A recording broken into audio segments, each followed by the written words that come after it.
Hello guys, welcome to my channel mathematical Guruji. आज इस video में हम लोग डिस्कस करने वाले हैं एनसीईआरटी बुक के एनसीईआरटी मैथमेटिक्स बुक के 12 नंबर चैप्टर हम लोग ऑलरेडी डिस्कस कर रहे थे, उसके बारे में आज हम लोग डिस्कस करेंगे। पिछले वीडियो में मैंने 6 नंबर सम सॉल्व किया था, इस वीडियो में हम लोग 7 नंबर सम सॉल्व करेंगे। तो ये जो चैप्टर है मेंसुरेशन यानी कि सरफेस एरिया एंड वॉल्यूम, जो कि हम लोगों के चैप्टर है, इस चैप्टर के लिए फार्मूलाज जो है वो बहुत ज़्यादा इम्पॉर्टेंट है। फार्मूलाज का जो इलाबोरेट एक्सप्लेनेशन जो है वो मेरे वीडियोस में ऑलरेडी है, शॉर्ट्स वीडियो में है, तो जाइए देखिए। लॉन्ग वीडियो में भी कुछ कुछ एक्सप्लेनेशन है, तो जाइए देखिए, समझिए उसको। ये फार्मूला जानना बहुत इंपॉर्टेंट है ये चैप्टर के लिए। अगर फार्मूलाज आपको पता हो तो बहुत ही आसानी से आप लोग ये सम्स जो है वो कर पाएंगे।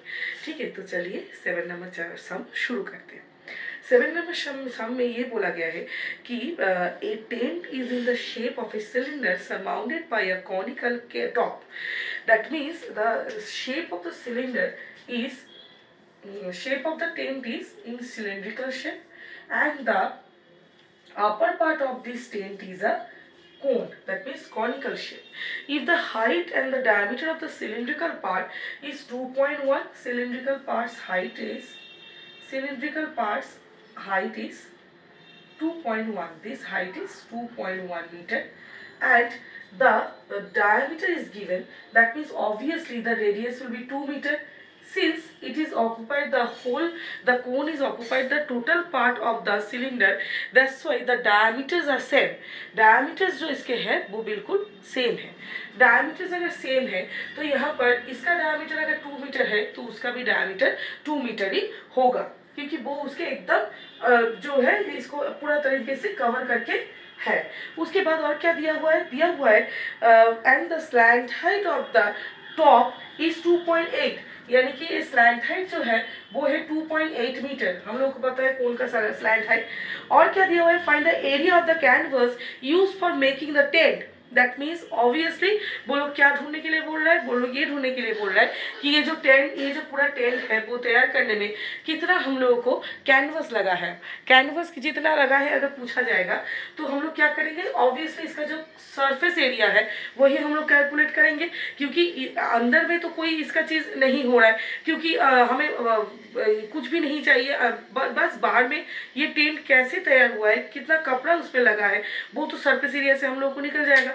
क्योंकि हम लोग पूरा बाहरी हिस्सा का कैलकुलेट कर रहे हैं, इसको तैयार करने में कितना कैनवस लगा है वो यहाँ पर हम लोग डिस्कस कर रहे हैं। इसका मतलब हमें इसका सरफेस एरिया चाहिए। ठीक है, तो सरफेस एरिया चाहिए तो हम लोग को कैसा सरफेस एरिया चाहिए ये बहुत इंपॉर्टेंट है। कैसा सरफेस एरिया चाहिए वो भी हम लोग को डिस्कस करना पड़ेगा, क्योंकि यहाँ से ये ज्वाइंट है तो हमें जो कोन, मैं पहले कोन के बारे में बोल रही हूँ, कोन शेप जो पार्ट है, क्योंकि यहाँ से ज्वाइंट है इसी वजह से इसका हमें टोटल सरफेस एरिया नहीं चाहिए, हमें चाहिए सिर्फ और सिर्फ इसका कर्व सरफेस एरिया, क्योंकि निचला हिस्सा जो है वो खुला हुआ है। वैसे ही ये टेंट का मैं अगर हिसाब करूँ, यहाँ पर बोल दिया गया है टेंट का जो निचला हिस्सा है वो ओपन है, वो क्लोज नहीं है। वो अगर क्लोज नहीं है तो हमें भी सिर्फ और सिर्फ इसके कर्व सरफेस एरिया से ही मतलब है, क्योंकि नीचे वाला हिस्सा तो फाका है, वहाँ पर कोई कैनवस लगेगा नहीं। टेंट अगर ज़्यादातर आप लोग देखेंगे तो निचला हिस्सा जो है वो ऐसे टेंट में फाका रहता है, और बोल दिया जाएगा, अगर नहीं भी बोल दिया जाएगा तो टेंट में निचला हिस्सा मत लीजिएगा। तो यहाँ पर क्या दिया जा रहा है, तभी टेंट का जो निचला हिस्सा है वो निचला हिस्सा क्या है, वो निचला हिस्सा यहाँ पर खुला हुआ है, यानी कि ये रहा हम लोग का टेंट। और हमें इसका कैनवस चाहिए तो हमें इन लोगों के सरफेस एरिया चाहिए, और सरफेस एरिया यहाँ पर कोन का भी और सिलेंडर का भी सिर्फ और सिर्फ कर्व सरफेस एरिया ही चाहिए, क्योंकि बाकी हमें ज़रूरत नहीं है। मैंने अभी आप लोगों को एक्सप्लेन करके बोल दिया है। तो चलिए सम शुरू करते हैं।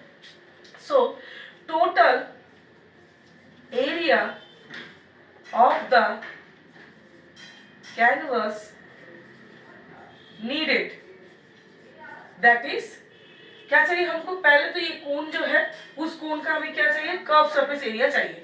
कोन का कर्व सरफेस एरिया हम लोगों को पता है फॉर्मूला से, फॉर्मूला बहुत इंपॉर्टेंट है, मैंने ऑलरेडी आप लोगों को बोल दिया कि फॉर्मूला बहुत इंपॉर्टेंट है ये सम्स के लिए। तो यहाँ पर कोन का जो कर्व सरफेस एरिया क्या है, देखिए तो कोन पर मैं अगर कोन पार्ट का बात करूँ तो कर्व सरफेस एरिया वहाँ पर क्या होगा, कर्व सरफेस एरिया हम लोगों का हो जाएगा पाई आर एल। पाई तो मैं लिख रही हूँ, आर हमको पता है 2 है और एल जो है वो है 2.8। उसके साथ क्या जाएगा, सिलेंडर का जो कर्व सरफेस एरिया है, सिलेंडर का कर्व सरफेस एरिया है 2 पाई आर एच 2, उसके बाद पाई आर यानी कि 2 और एच यानी कि 2.1 हम लोगों को पता है हाइट। तो दोनों का जो कर्व सरफेस एरिया में अगर ले लूँ और मीटर स्क्वायर यहाँ पर देना पड़ेगा यूनिट, क्योंकि हम लोग एरिया ढूंढ रहे हैं, दोनों का ही कर्व सरफेस एरिया मैंने ले लिया और ये हम लोग उसको ऐड कर दिया। ठीक है, तो यहाँ पर जो है कि यहाँ पर कर्व सरफेस एरिया दोनों का ही हम लोग ले लिए और वहाँ पर क्या किए हम लोग उसको ऐड करेंगे। तो यहाँ पर देखिए ये यहाँ पर पाई जो है, पाई को हम लोग तोड़ सकते हैं क्योंकि यहाँ पर हम लोग दिख रहा है क्योंकि 7 का एक हम लोग का मल्टीपल यहाँ पर है, तो हम लोग इसको यहाँ पर ले सकते हैं। तो यहाँ पर क्या है 2 × 22/7 यानी कि 2 × 2.1 मीटर स्क्वायर। तो यहाँ पर क्या है देखिए, तो यहाँ पर 7 से मैं अगर इसको करूँगी तो 0.4 आएगा और यहाँ पर 7 से करूँगी तो ये 0.3 आएगा। तो यहाँ पर 2 × 22 जो है वो हम लोग का कॉमन जा सकता है, मैंने कॉमन ले लिया है। और यहाँ पर क्या है 0.4 प्लस यहाँ पर क्या है 2 × 0.3 यानी कि 0.6 मीटर स्क्वायर।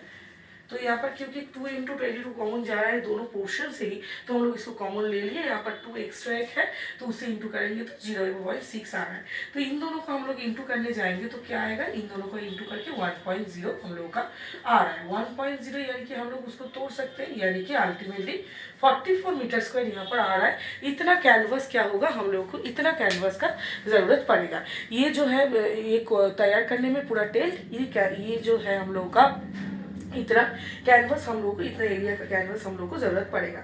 अब यहाँ पर बोला गया है कि that find the cost of the canvas to the tent at the rate of ₹500 per metre square, यानी कि 1 मीटर स्क्वायर का जो दाम है वो है 500। तो हम लोगों को यहाँ पर आया है 44 मीटर स्क्वायर, तो उसका टोटल दाम क्या होगा वो हम लोग अभी निकालेंगे। सो यहाँ पर क्या लिखेंगे, निकालेंगे total cost of the canvas. So therefore total cost of the canvas, total cost of the canvas क्या हो जाएगा हम लोगों का, यहाँ पर 44 × 500 यहाँ पर हम लोग कर लेंगे, इतना रुपीस हो जाएगा। यानी कि जीरोस में पहले बैठा रही हूँ, फिर ये हो गया हम लोगों का जीरोस मैंने यहाँ पर ऑलरेडी बिठा चुकी हूँ। 5 4 × 20 यानी कि 2 हाथ पे रहा, तो ये रहा हम लोगों का टोटल कॉस्ट जो हम लोगों का खर्च होगा किससे, ये कैनवस में जितना भी खर्च होगा वही ये 22,000 रुपीज़। तो आई थिंक ये वाला सम आप लोगों को समझ में आया है। तो अगर समझ में आया है, पिछला सारे सम्स भी जाके देखिए और ये वाला सम भी देखिए, समझिए। कोई भी डाउट हो, कोई भी प्रॉब्लम हो, कमेंट सेक्शन में मुझे बोलिए। और अगर हो रहा है सम्स समझ में आ रहा है तो सपोर्ट कीजिए मेरे चैनल को, सब्सक्राइब कीजिए मेरे चैनल को, शेयर कीजिए अपने दोस्तों के साथ। Thank you everyone.